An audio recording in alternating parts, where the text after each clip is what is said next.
Thank you all so much for being here and taking the time to invest in yourself.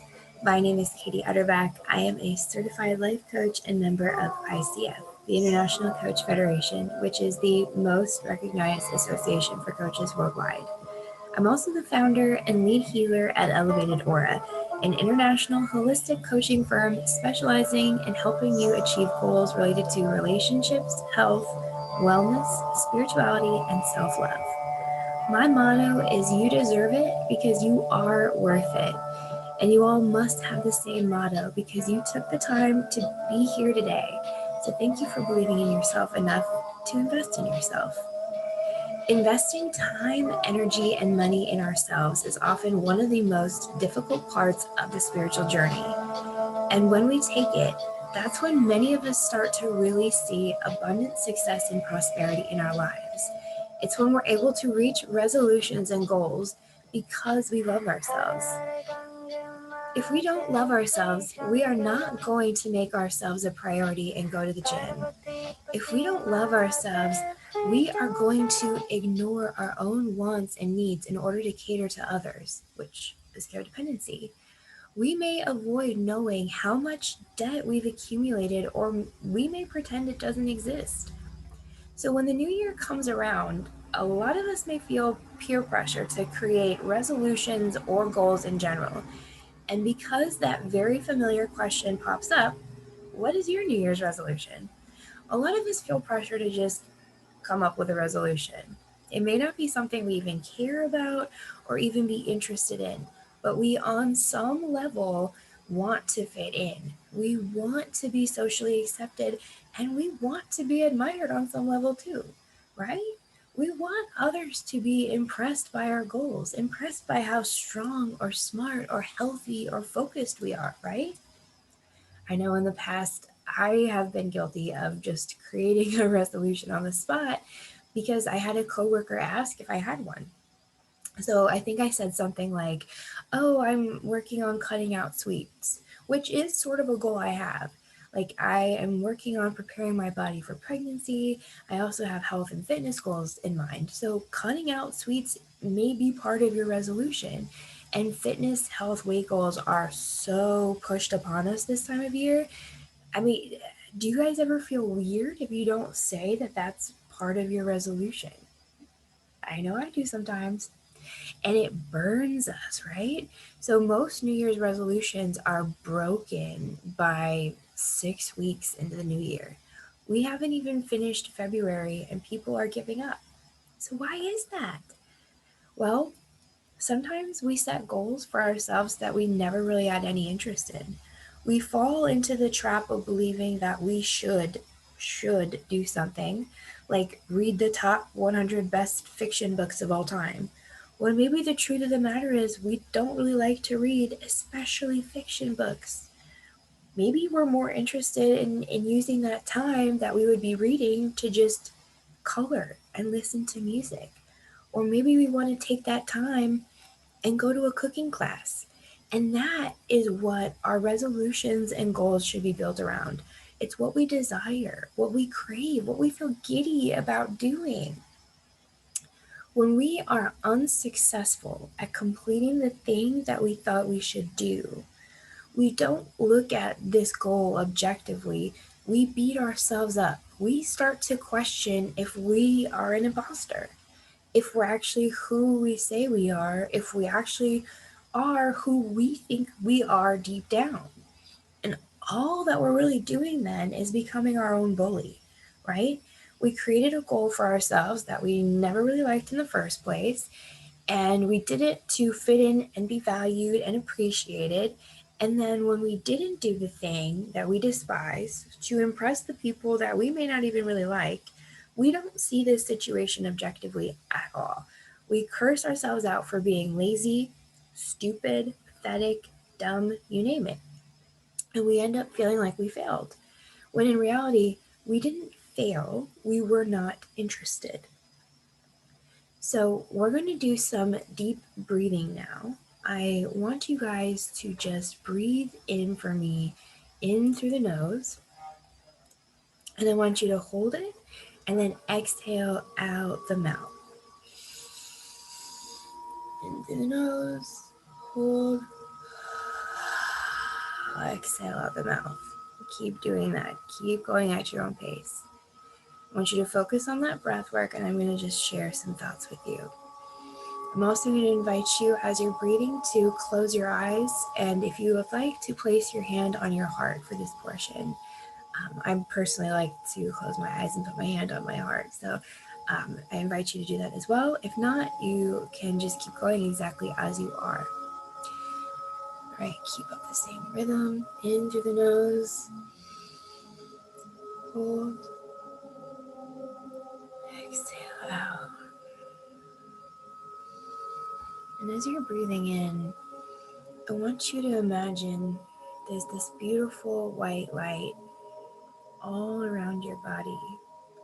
And with each deep breath, you are inviting, breathing in this white light. It starts filling up your toes, going up your legs, up to your reproductive area, to your stomach, filling up your lungs, your heart, opening up your throat chakra, all the way up to your third eye, laying in between your eyes, right above your nose. I want you to essentially view your body as the barometer in that carnival game with the hammer and the bell. With each deep breath, I want you to imagine this healing light, this golden energy flowing up, up, up from the earth into your toes, up through your legs, through your reproductive area to your stomach, filling up your lungs, your heart, your chest, opening your throat chakra all the way up to your third eye, holding it at your third eye. And when you exhale, I want you to imagine that healing energy is swirling back down your body, cleansing your body of all negative energies, all energies that don't belong to you, all energies that no longer serve the purpose of guiding you to your higher purpose, your higher self. And when you breathe in, I want you to breathe in, inhale all of the future, the opportunities awaiting you, all of the abundance, the prosperity, the wellness, the health, everything you ever wanted, needed, desired. And as you exhale, I want you to exhale, push out all the fears, the doubts, the pain of the past.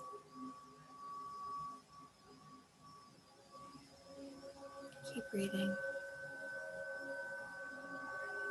And as you breathe in, I want you to imagine, what does your life look like?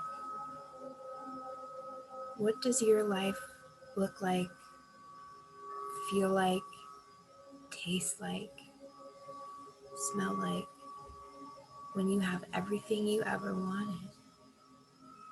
When you have everything you ever needed, desired, and dreamed of? What does your life look like? Do you work? Do you have time freedom? Do you have children? Do you have pets? What kind? What are their names? Do you travel? If so, where do you go? How often do you travel? How do you travel?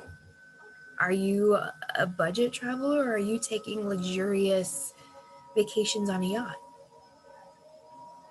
What does your wardrobe look like? Where do you live? Who do you live with? What are your hobbies? What kind of foods do you eat? Do you worry about money?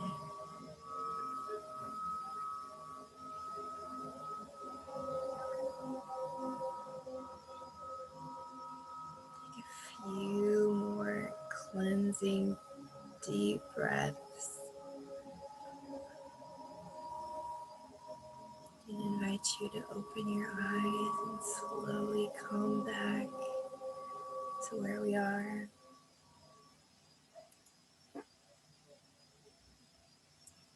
So this is a little fun exercise that I like to do after we think about what it is we want ideally. So I want you to get a piece of paper, and in the middle of the piece of paper, I want you to write, I'm calling in, right? I'm calling in. And then around the piece of paper, I want you to list out everything that you want in your life. You can do this now or later. But the things that are on that piece of paper, those are the goals and resolutions that you have for yourself. So I'll just give you an example using my own. So some things that I wrote down that I'm calling in for 2021, to write a book, to improve my physical health, to dance every single day, to eat more vegetarian meals, and to prepare my body for pregnancy. Now, like I said, what you have on your paper is likely going to be much different than what I have on mine. But I want to show you how you can create goals and resolutions based on the things that you do actually want to turn these into SMART goals, or goals that are specific, measurable, achievable, realistic, and time sensitive. So I actually turned some of my goals into a SMART goal so you can kind of see how that works. So for writing a book, for example, that's a pretty broad goal, right? I'm going to write a book. Okay, about what?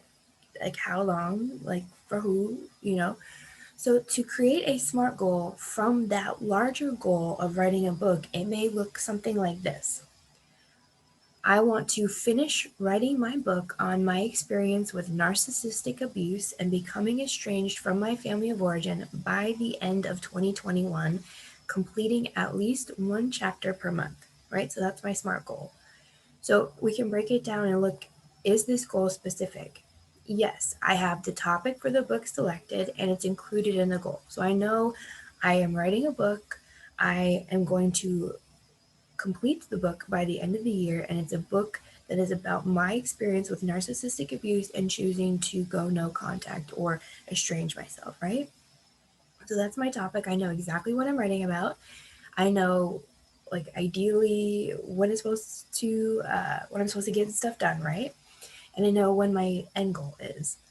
So that goes right into the next one. Is it measurable? Yes, because I will either have a book completed by the end of the year or I will not. And that's a very black and white measurable goal. Is it achievable? Based on my personal commitments as well as my interest in this project, yes, I think it's achievable. Is it realistic? Like I said, I broke this down. So I have the goal ultimately to complete the book by the end of 2021, right? Then I also have the goal of I need to complete one chapter per month. So is that achievable? Yes. Is it realistic?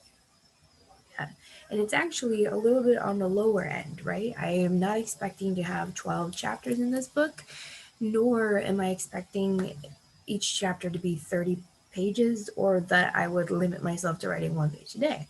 So there is a chance that I could get ahead in this project, right? And that would be kind of a win. That might make me feel like a badass and it may help me keep going. So there's nothing wrong with making your goals be a little bit more digestible with taking smaller bites, if you will. And then time sensitive, we've talked about this. I have multiple due dates in there. And again, it's going to be very obvious if I don't have a book, right? So a little less obvious of an example and a more popular one would be losing weight or getting healthy. Again, that's not specific enough because if you're saying, I'm going to lose weight, okay, that's great. How much weight? Because if you're 100 pounds and you're telling me that you want to lose 50 pounds, we need to talk, right?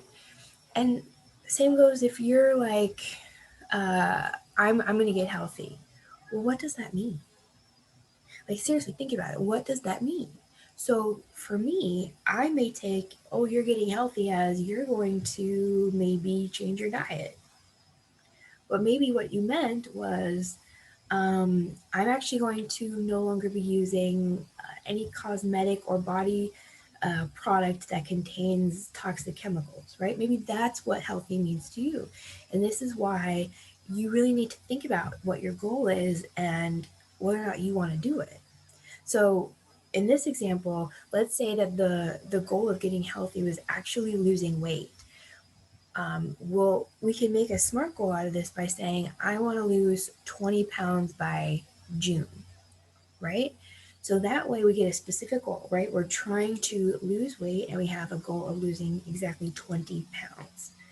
Is it measurable? Yes, we can know how much we weigh today, and then whatever 20 less from that weight is, that's our goal. Is it achievable?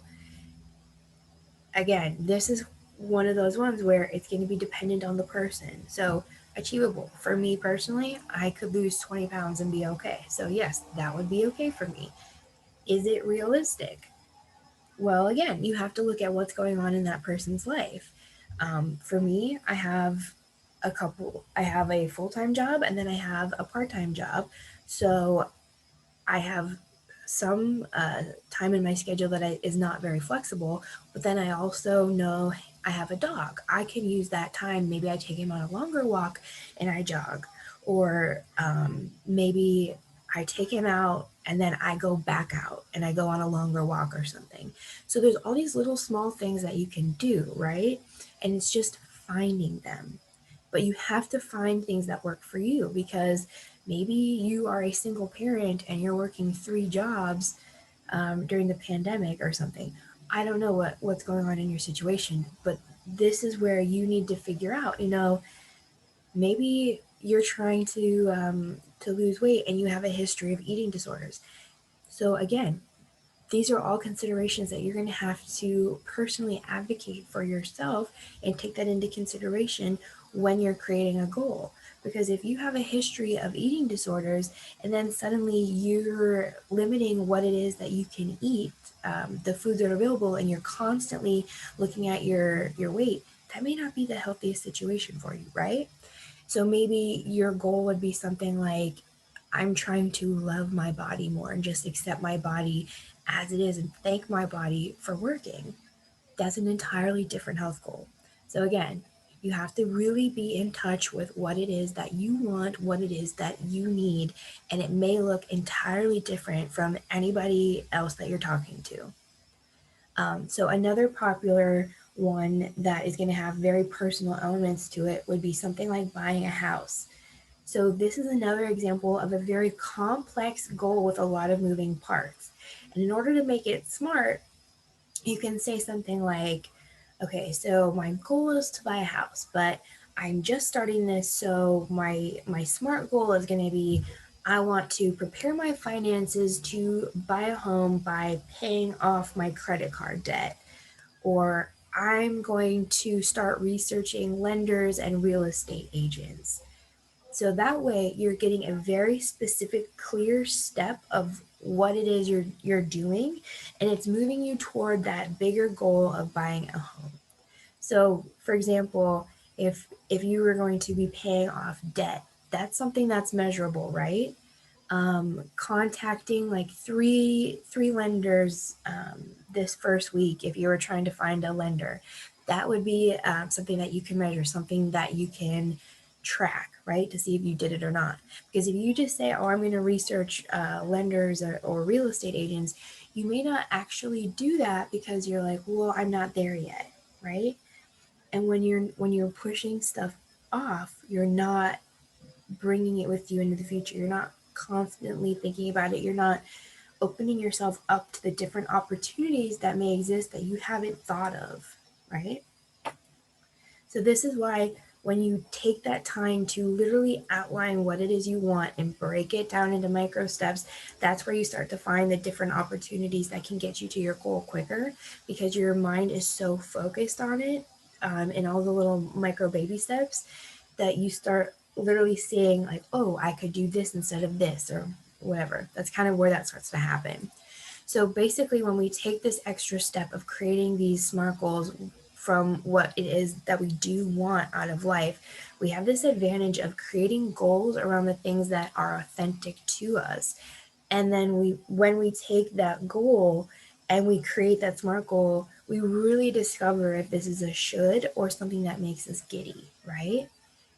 So, and I want to just kind of share an example with you on what it is, what I mean by giddy, because I'm not talking about. I had someone in a previous presentation ask me, like, "Are you asking me to become like Evil Knievel?" Oh my gosh, no, no. I'm not asking you to become someone that you're not, or to push yourself past what feels comfortable.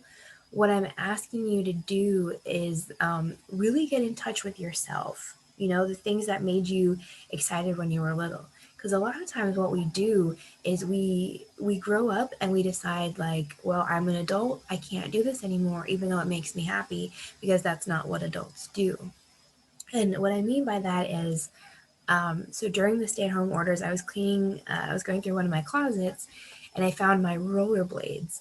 I have not really been rollerblading since I was in middle or high school, and when I found the rollerblades, I instantly went back to the time when I felt so carefree when I was younger, when I would just come home from school, put on my tie-dye tank top, get my, now that's what I call music CD, and I would just skate around the neighborhood listening to music. And so I did. I put on my rollerblades after I found them in the closet, and I started skating around my apartment. And even though it had been so long, I felt so connected to myself in a way that I hadn't in such a long time. And I started feeling those carefree feelings, that fun, and all was like rushing back. And it wasn't exactly something I was expecting, but that stayed with me, just how in tune with myself I felt after doing something seemingly so simple, like just rollerblade. So that's why I wanted to remind you to chase what makes you giddy, because the goals that make you giddy are really the best ones, right? The ones that light a fire in your belly and make your soul sing. Those are the best goals and New Year's resolutions to create. Because the reality is, when we do what we truly want, when we're vulnerable, um, we have a chance of being rejected as our true authentic self. And if that happens, it really stings. When we're rejected for who we are, exactly as we are, it really sucks. But what also sucks is being rejected when you're not being your true authentic self, right? Because in that scenario, you're not only rejected, but you're not even doing what you wanted anyway. You're not necessarily doing what makes you happy. So if you are giving yourself permission to make yourself happy, it doesn't necessarily matter as much if someone rejects you, because at the end of the day, you made yourself happy. And that's not what you are left with if you're trying to chase goals just to impress other people. So that's kind of the kicker of all of this, right? No matter what you do, there's going to be someone to tell you, like, that wasn't cool or whatever. So give yourself that permission to make yourself happy. Give yourself permission to focus on your own goals, your own dreams, your own wants, needs, and desires. Because at the end of the day, if you don't stand up for you, who do you think is going to? So thank you all so much for taking this time to connect with yourself and to focus on what it is you want and creating success in 2021. If you have enjoyed our time together today and you're interested in working with me on a one-on-one basis, you can sign up for a complimentary 30-minute coaching session with me by visiting my website. That's elevatedaura.com.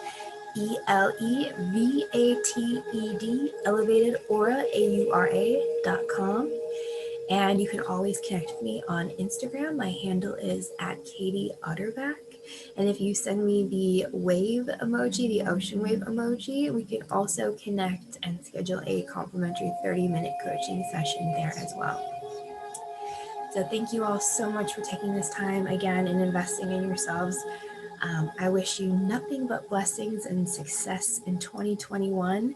Do me a favor and drop your SMART goal in the comments below, and I'll set an intention, create space, and hopefully together we can create 2021 as the year all of our dreams came true. All right, peace.